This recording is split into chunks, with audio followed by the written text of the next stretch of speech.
जय एवरीवन, स्वागत है आपका वीनेशन ट्रिपल वन के एक नए एपिसोड में जहां आपके लिए लेकर आते हैं इंडियन डिफेंस की प्रमुख अपडेट्स को सबसे पहले। तो चैनल को सब्सक्राइब करना मत भूलिएगा। आज के अपनी अपडेट की हम शुरुआत करने वाले हैं Rafale M versus F-18 super hornet को लेकर आई एक रिपोर्ट से। आप सब जानते हैं कि भारतीय नौसेना की जो एयरक्राफ्ट कैरियर है, इनके लिए दो एयरक्राफ्ट को काफी ज्यादा टेस्ट किया गया था और इसमें F-18 सुपर हॉर्नेट ब्लॉक 3 और राफेल एम शामिल थे।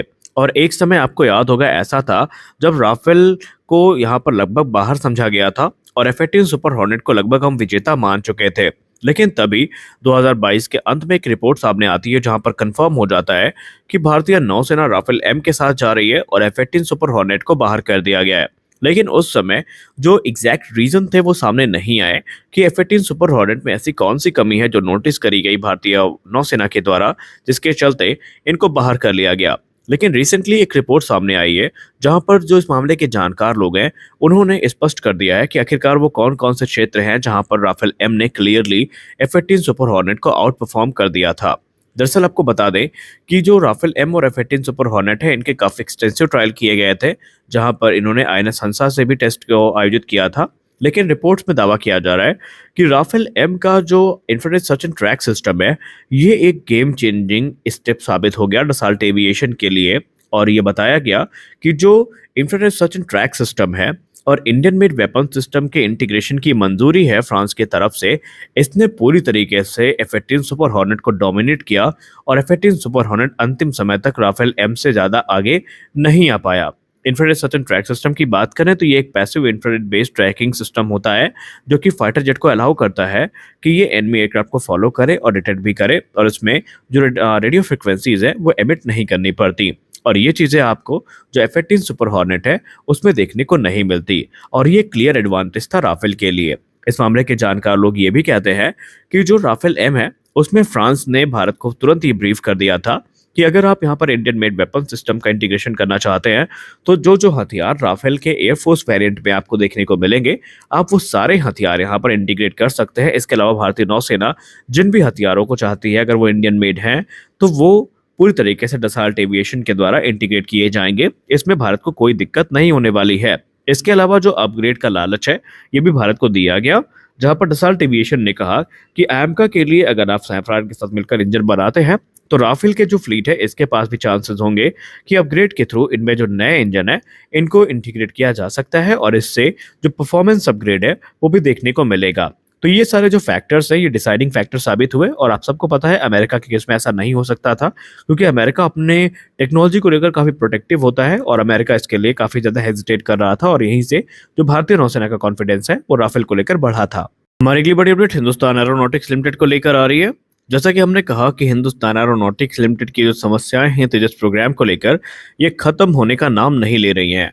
हमारे पास ऑलरेडी जो दो एक्टिव प्रोडक्शन लाइन थी तेजस की, वो बेंगलुरु में ऑपरेशनल है, जहां पर 16 एयरक्राफ्ट प्रति वर्ष की दर तक बनाए जा सकते हैं।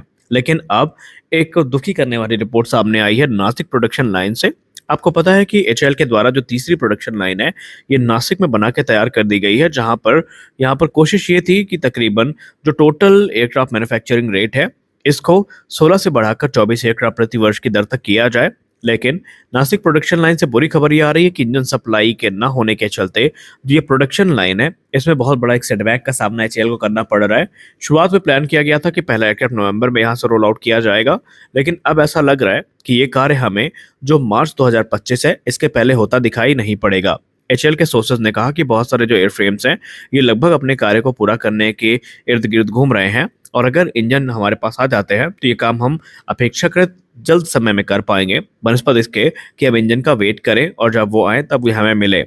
दरअसल यहाँ पर कुछ जो वेरिएंट है वो तो ग्रेड बी इंजन के साथ आएंगे, लेकिन बाकी हम जो है उनको नए इंजन के बिना रोल आउट नहीं कर सकते। हालांकि HAL ने एक नई अप्रोच को इंट्रोड्यूस किया है जहां पर वो कह रहे हैं कि जो एयर फ्रेम वर्क है उसको हम चालू रखेंगे और जैसे इंजन आएंगे तो इंटीग्रेट करके इंजन को हम नए एयरक्राफ्ट में डिलीवर करना शुरू कर देंगे। हालांकि जनरल इलेक्ट्रिक की तरफ से अभी कोई आश्वासन नहीं आया है कि कब तक जो कार्य है वो सामान्य होगा, और भारत के पास कोई अल्टरनेट इंजन भी नहीं है जिसका इस्तेमाल करके भारत इनको भी कह सकते हैं प्रोड्यूस कर सके या डिलीवर कर सके।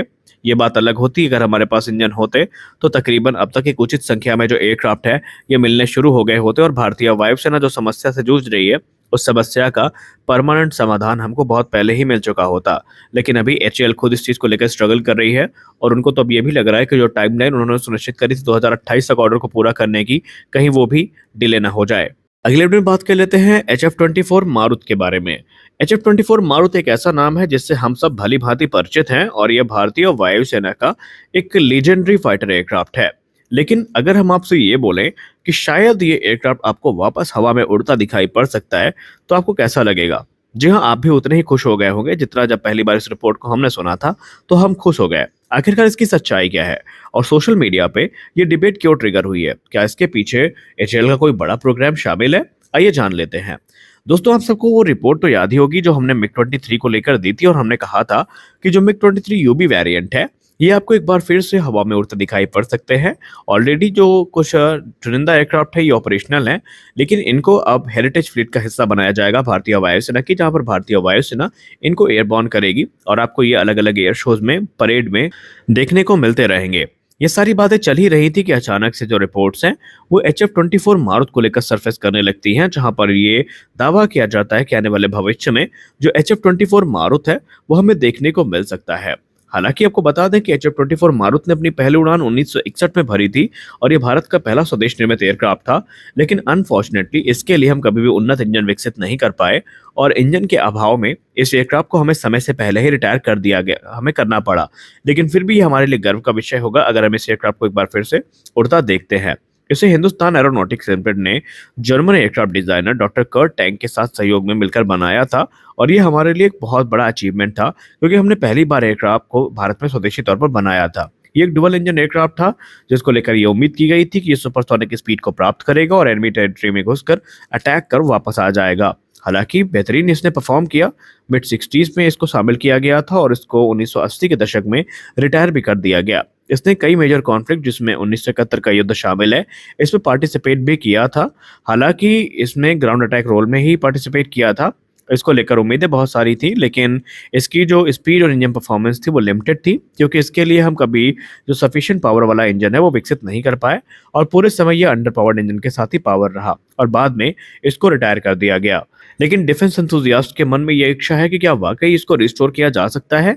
तो आपको बता दें कि बहुत सारे डिफेंस एनालिस्ट ये मानते हैं कि HF-24 मारुत को फिर से रिस्टोर किया जा सकता है, लेकिन ये काम इतना सरल नहीं होगा। इसके लिए बहुत सारा पैसा और टाइम भी लगने वाला है, क्योंकि मेक इन इंडिया इनिशिएटिव के अंतर्गत हम इसको जो अपनी ऑर्गेनाइजेशंस हैं इनके साथ मिलकर रिस्टोर करने का प्रयास कर सकते हैं। लेकिन आपको एक बात भली भांति याद होनी चाहिए कि ये एयरक्राफ्ट दशकों पहले रिटायर हो चुका है, तो इसके पार्ट्स का मिलना ही अपने आप में एक चैलेंज है। इसके अलावा इसको पावर करने वाले जो ऑर्फस 703 इंजन है ये भी अब डिसकंटिन्यू हो चुके हैं बहुत पहले ही, तो इसको कैसे पावर करना है ये हमारे लिए चैलेंज होगा। कोई अल्टरनेट ऑप्शन भी हमें ढूंढना पड़ा तो इसमें टाइम लगेगा, लेकिन ये भारत सरकार की जो विल पावर है उस पर डिपेंड करेगा और एचएएल की विल पावर पर डिपेंड करेगा कि वाकई वो इस काम को करना चाहते हैं या नहीं। अगर ऐसा हुआ तो आने वाले भविष्य में शायद उम्मीद है कि आपको ये एयर शोज में उड़ता दिखाई पड़े। आपको क्या लगता है, ये एयरक्राफ्ट वापस आना चाहिए या नहीं?